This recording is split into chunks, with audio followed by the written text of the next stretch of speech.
right, I think we're just gonna go ahead. So welcome to those of you who are here. My name is Ditte, and I'm community manager here at the Index Project. And I'm also part with a team of others of collecting the trends I'm gonna show you today. Along with my colleague Leslie and my colleague Sarah, we kind of selected the design trends we're going to talk about today and made the whole social media campaign around them. So we think we have a bit of insight into it. And so today we're going to go through all these different trends. We selected 30 trends. And but before we really get into them, I'd actually like to ask you out there who's watching this, what you're most interested in today. So is it just seeing the trends? Are you more interested in knowing about like how we found them, the whole like process of going through all the data from Index Award and finding them?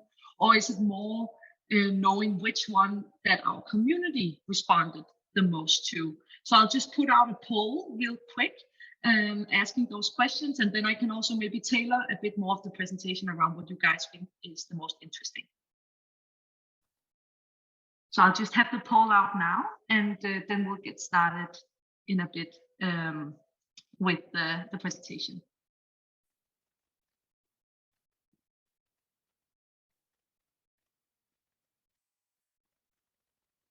Ooh, answers are coming in. And I can see it's sort of a split right now between seeing the trends and learning about how we discovered them. Yes, I think. Yes, you can see the results. You can see the results here. So it is a mix, 50-50 on seeing the trends and learning about how we discovered them. And I'll go into those, of course. And if you have any questions during the presentation, put them in the chat, and I'll try to answer them as we go along. You can also wait until the end if you have any questions. And yeah, let's just go ahead. So I'll share my screen. Here it is. And all right, and you can see my presentation, right? Yes, cool. All right. So today, of course, we're going to talk about these designed to improve life trends that we found from the Index Award 2021 nominations, and how we discovered them, and also which ones have resonated the most with our community. First of all, as I said, these trends have been picked from over 2,100 nominations. And these nominations were all in the running for an Index Award 2021. So I don't know how many of you out there know Index Award, which is our Sustainable Design Award here at the Index Project. But we hand it out every 2 years. And we source nominations from all over the world. People nominate their own designs, or they can nominate others. It's a mix of those. And this award cycle in 2021, we received 2,134 nominations, and from over 96 countries. And then we go through this process where the team at the Index Project, we go through all the 2,134 nominations, and then we go through those and then hand over to the jury, who will then from there select the finalists. Last year we had 46 finalists, and from there was 6 winners chosen. So we at the Index Project, the whole team here, has been through all the 2,000 nominations, and it's kind of from there that we saw these trends pop up.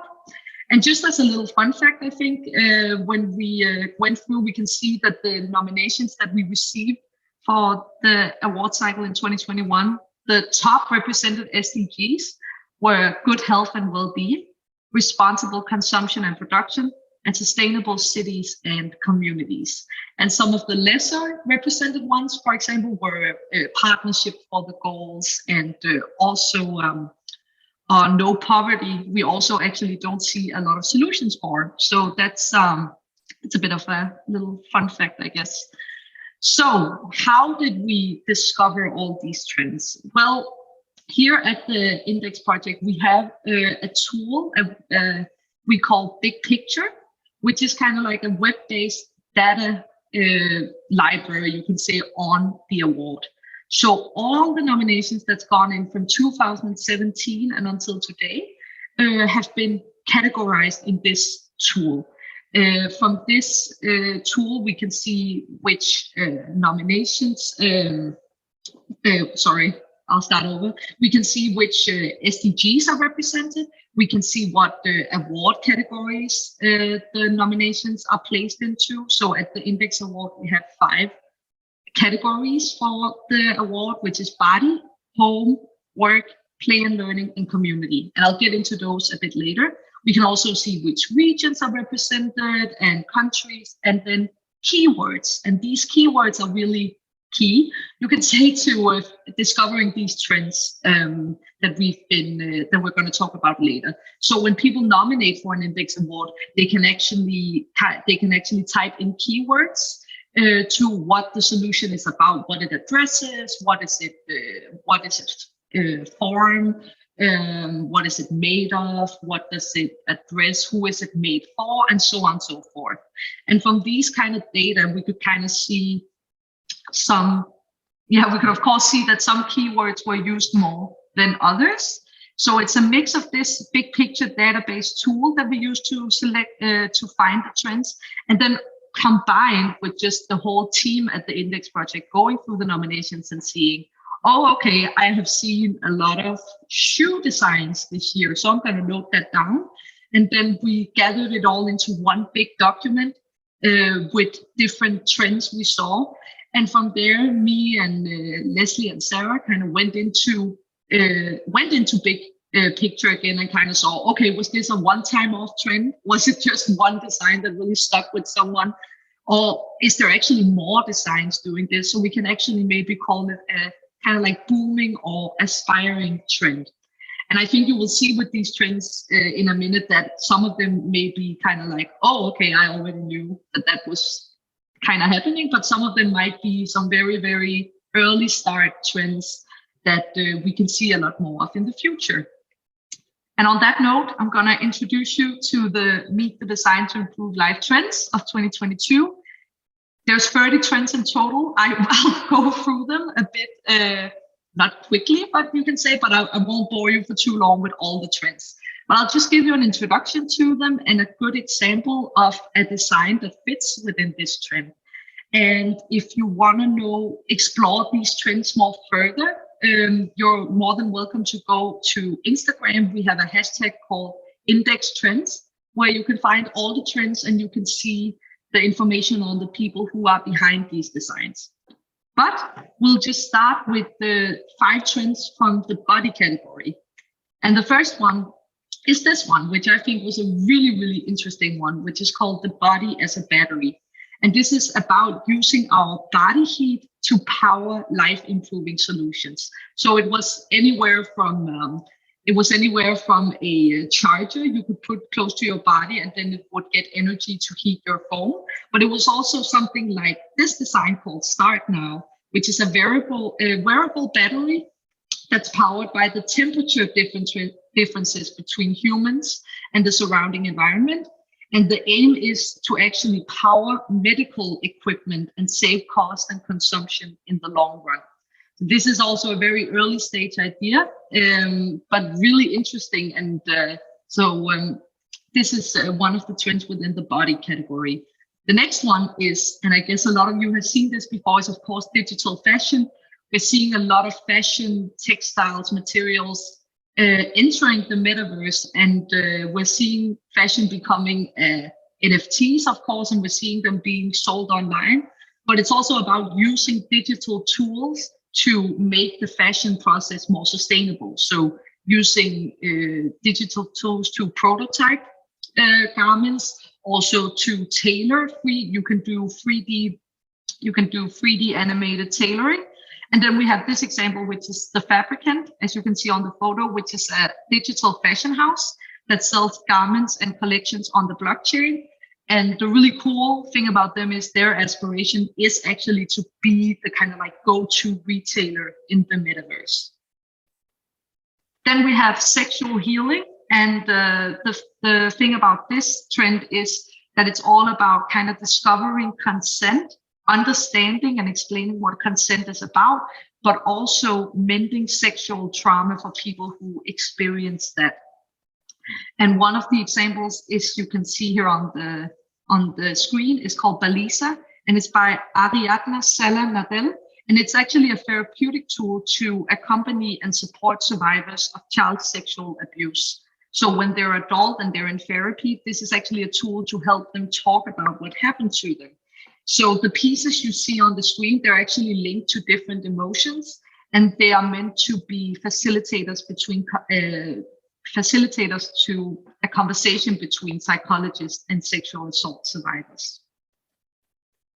We also had one that is called postpartum awareness, which is, of course, this. I'm not sure that it's only over here in Denmark, maybe, but we've seen a lot of talk about postpartum awareness, and that there's coming a lot more focus to what happens to women after birth, and not only not only to put all the focus on the child, which we of course naturally makes sense, but there's been a sort of like decline in attention to women and women's well-being after giving birth.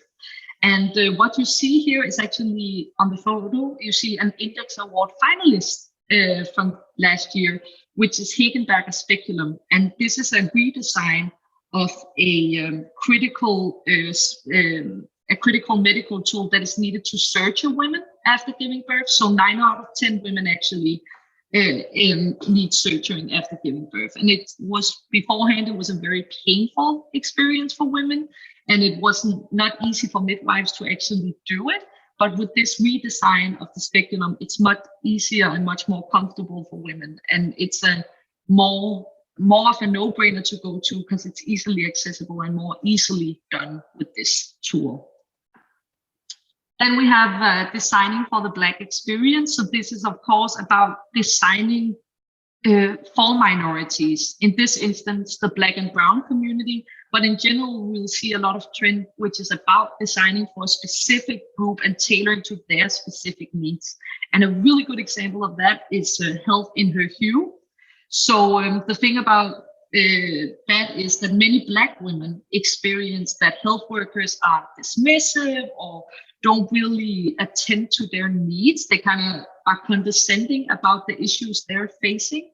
And so Health in Her Hue is a digital platform that connects Black women to Black and culturally vulnerable healthcare providers. So it kind of connects people with the problems, with the medical people who actually take their problems seriously, because that's been a big issue in that community. And I pressed the wrong button. That's why. No, yes, there we are. Now we're moving into the home category.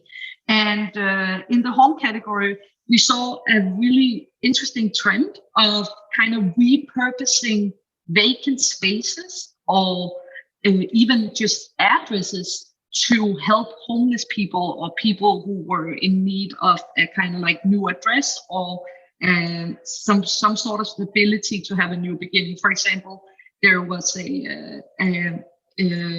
I can't remember what it's called right now, but there was one in Japan, which was actually helping single mothers get housing through vacant homes. And on the photo here, you're seeing another Index Award finalist, Proxy Address. And Proxy Address is using kind of like unused addresses or like vacant addresses and giving them to homeless people so they can kind of come into the system and being taken care of. Because obviously you need a lot of connection with the state or the government or like the municipality who are sending you documents and all this kind of stuff to get you help. And this is a way of giving them those information through these addresses. And then they can go pick them up at allocated spaces. So another one is about canceling noise pollution. I think we heard a lot about air pollution, but the noise pollution as well is also a really big health concern. It, of course, noise pollution can, of course, affect our hearing, but it also affects our sleep and our stress levels and so on and so forth. So there is, we are seeing the science trying to combat that. And one of them is Audatic, which is an app that lets you kind of personalize your sound environment. So ideally, the app will be able to kind of filter out unwanted noises. So you can, for example, enhance people speaking, and you can kind of filter out background noise and so on and so forth. I'm not sure it's actually fully up and running yet, Ditte, but that's the idea at least behind it. Then we have financial independency, which is, I think, maybe not surprising to many. We're seeing a lot of alternative options to traditional banking. But what is also interesting is that we're kind of seeing these alternative banking options making for a community around finances. One of them is Majority, and Majority is actually a banking membership for migrants, and it's also built by migrants. So it kind of stemmed from this need of missing a kind of like a community and financial service when you're migrating or you're coming into a new country and you don't know anyone and you don't know about the banking system and so on. And so it helps, Majority kind of helps migrants get a better start in a new country, which is a very nice idea, I think. Then we also had reforestation improved. So I think we all heard about this.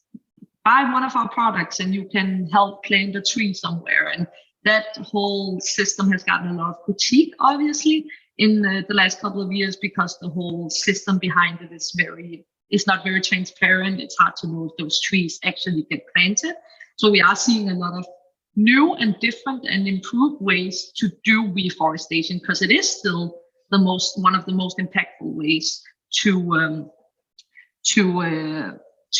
fight climate change still. So one of the examples of this is actually an Index Award 2021 winner, which is Flash Forest. And Flash Forest, they use drones to rapidly reforest huge areas. So their drone technology can do aerial mapping, and through aerial mapping, they can do seeding 10 times faster than any other of those options.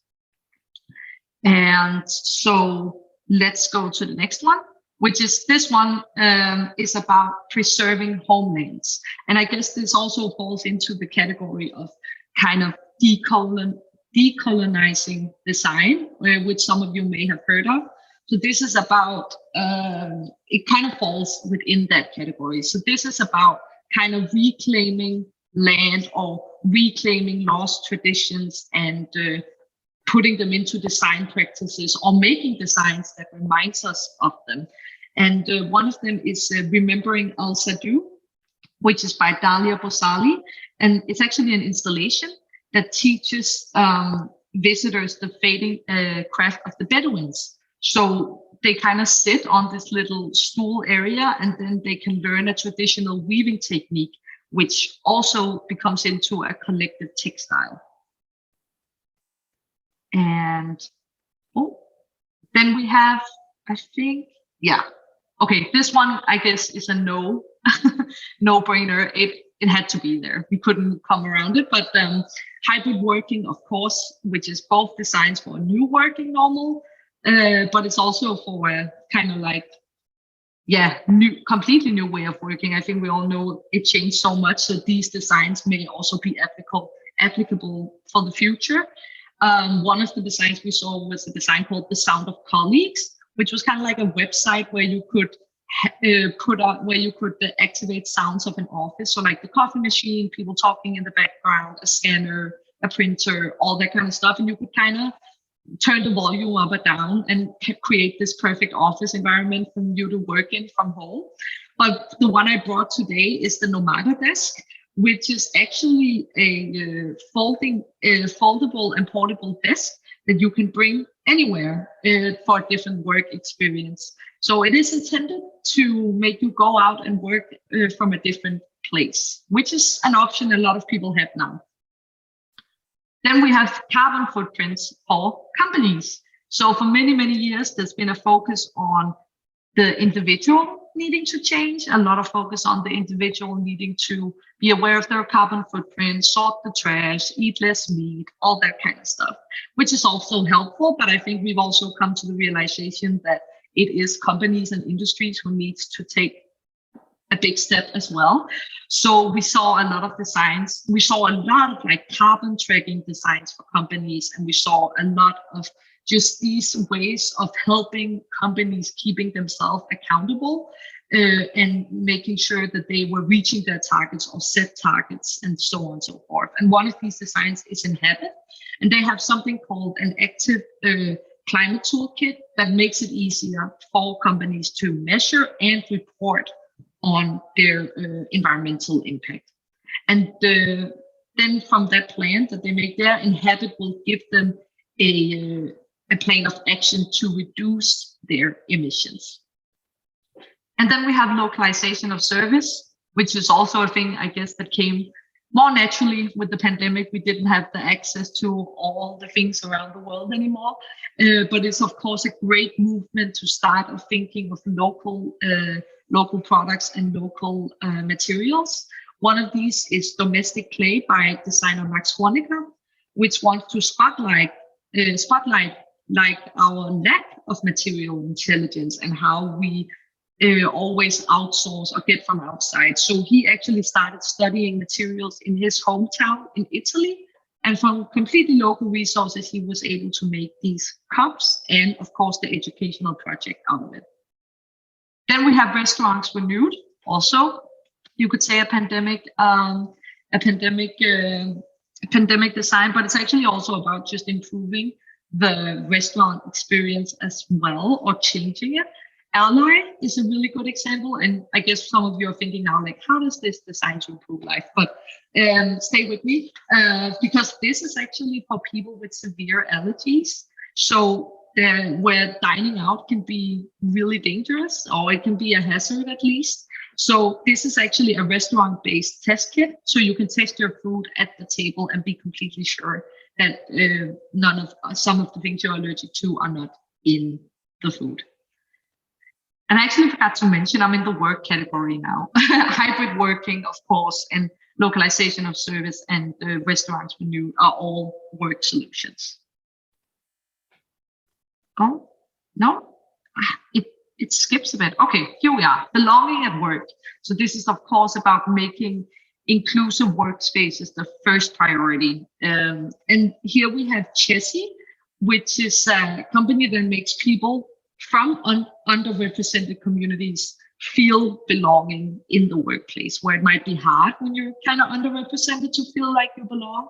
And they do this through helping their customers build these employee resource groups, and then track how well are they doing, are people engaging, and see if they are actually helping their employees feeling more included.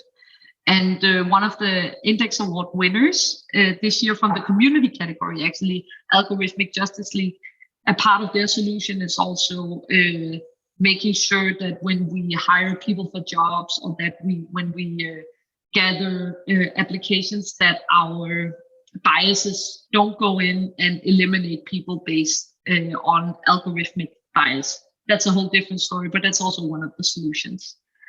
Then we have, of course, diverse product design.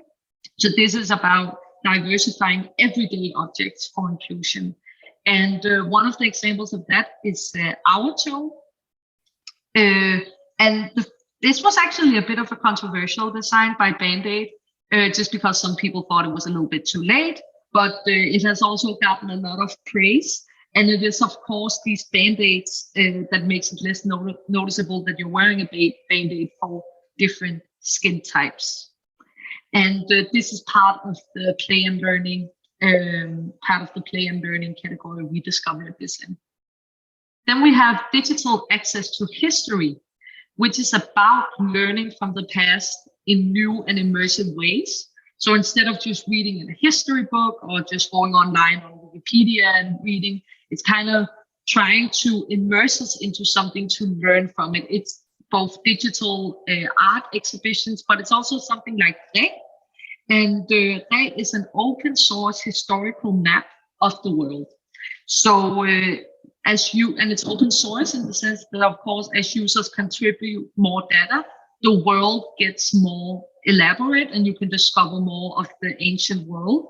So this photo you see on the screen is actually from New York City, which has been rebuilt through the 19th and 20th centuries on the platform. Then we have DIY education, which is of course that you don't have to go to a school or something like that to get educated. You can make your own education. We saw, for example, make your own masters, which was by a art student who was kind of fed up with not being able to pay for art school or the creative schools to attend. So she kind of made her own masters, and that project is going really well.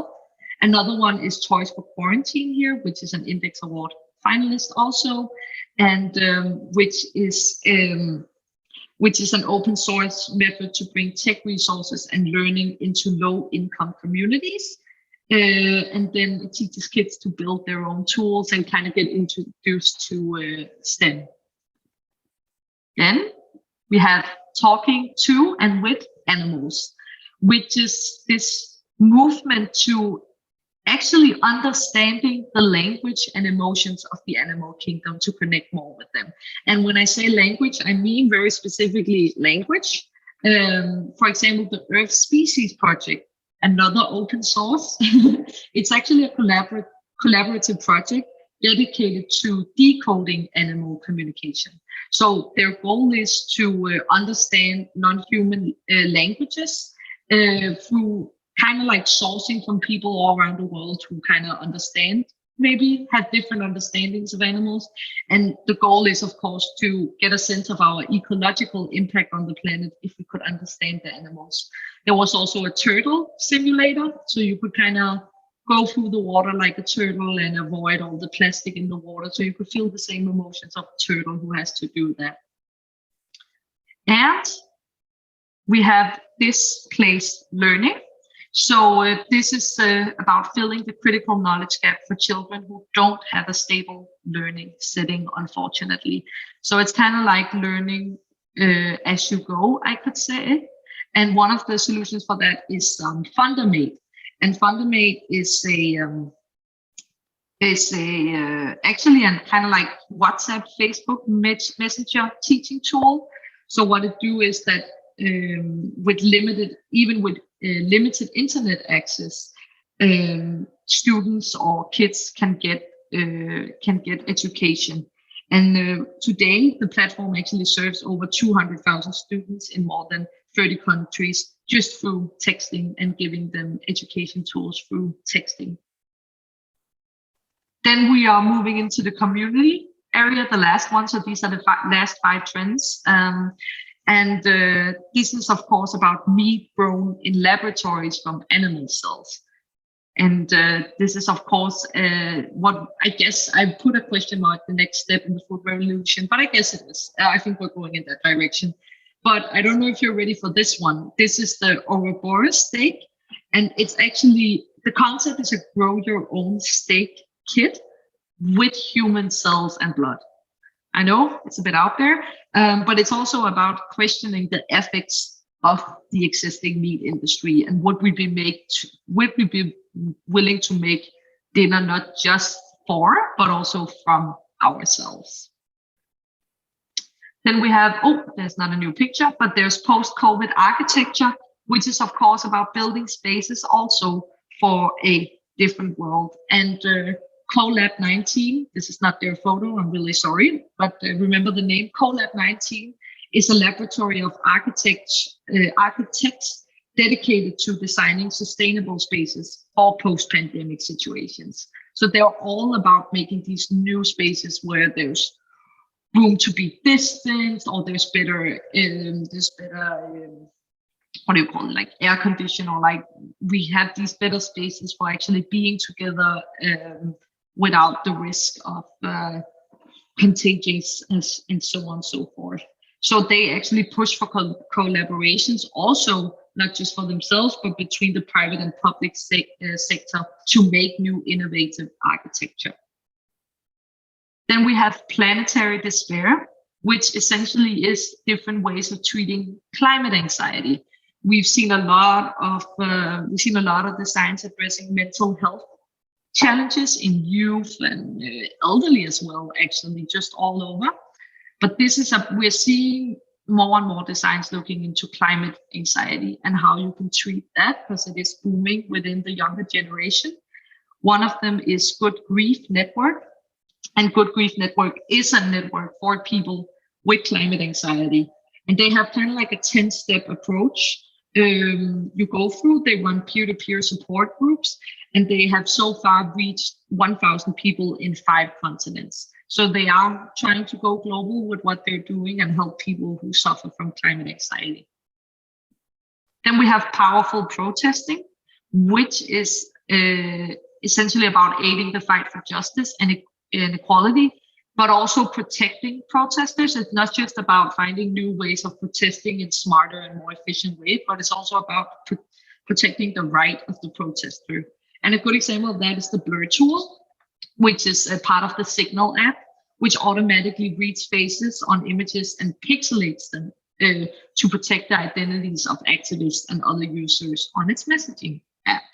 So it's a small, I guess you can say it's a small part of the puzzle, but it's an interesting idea at least to think more about protecting protesters. And the last one of the design trends is mapping the green planet, which is these open source stories tracking and researching our natural planet. And one of the solutions for that one was called Fiil Kit. And Fiil Kit is a kit for collecting and sharing field-based research. So anyone could buy and bring a field kit with them and start gathering data through its open source software. So as far as I can see, there's not any questions yet, but again, if you have any, let me know, because now we are done with all the trends, and I'm just going to give you a quick little run through on which ones resonated the most with our community. And just to be totally honest, I'm not much of a huge like researcher or like data person and all of that stuff. But what I did to give you this information, I think is worth saying, is that I looked at reach and impressions on social media of each of these trends, and also how much people engaged with them. So how much they liked them, how much they clicked on them, how much they shared, and so on and so forth. Then I ranked for each channel. So I ranked for Twitter, LinkedIn, Facebook, and Instagram. I ranked each trend on how well they did. And then I did it in engagement and in reach. Then I cross-referenced those and made a top 5 for each. So a top 5 Twitter, Facebook, LinkedIn, and Instagram. I cross-referenced those based on their ranking and how much they appeared on the different social media. So there were some, I can already say, that of course appeared in the top 5 on almost all of the channels. So I guess, okay, that's pretty popular. And then I ranked them as a final kind of ranking. So just to go through it real quickly, these were the top 5 on Twitter that people resonated the most with. The do-it-yourself education, preserving homelands, got a space to spare. So that was the with vacant homes getting repurposed, climate anxiety treatment, and canceling noise pollution. The next one is on Instagram. Financial independency was the top one there. Next, the body as a battery, reforestation improved, postpartum awareness, and then sexual healing. Then we have on LinkedIn, the most popular one there was designing for the Black experience, followed by sexual healing, the body as a battery, post-COVID architecture, and reforestation improved.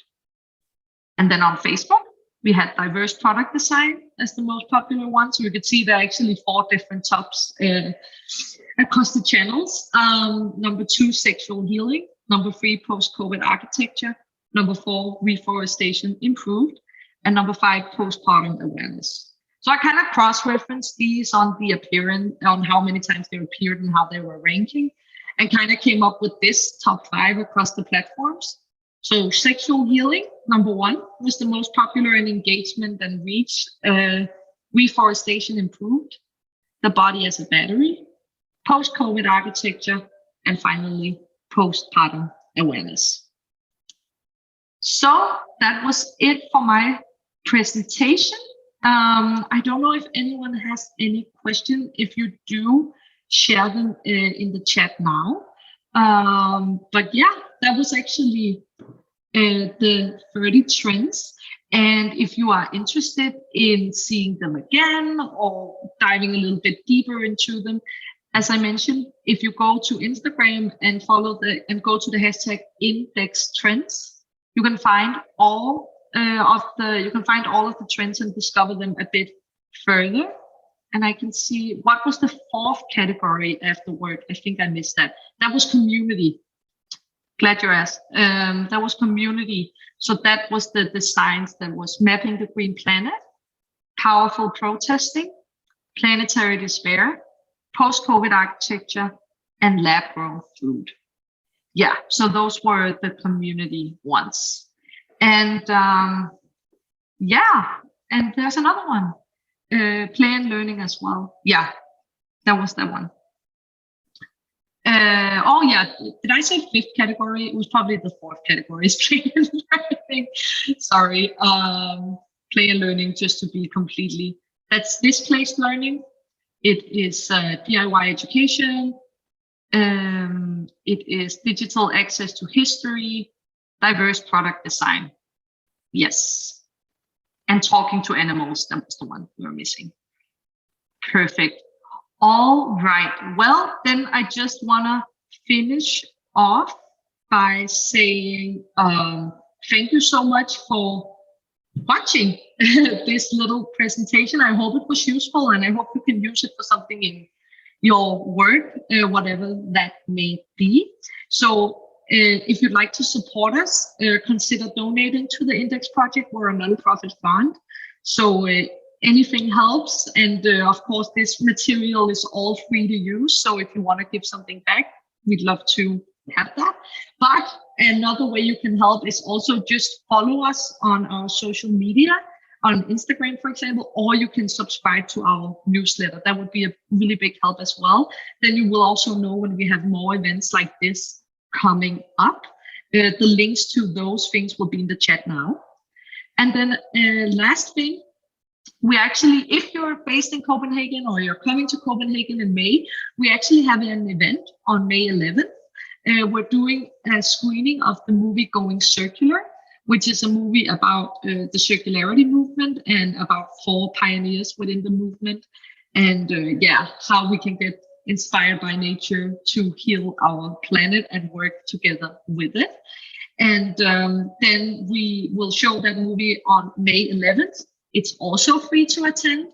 And you, if you're one of the first 50 to arrive, you can get a free beer from the world's first circular brewery, Ravn, which is here in Copenhagen.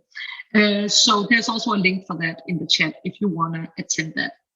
But that's the last from me. So thank you so much for joining today. I really appreciate you tuning in, and I'll see you next time.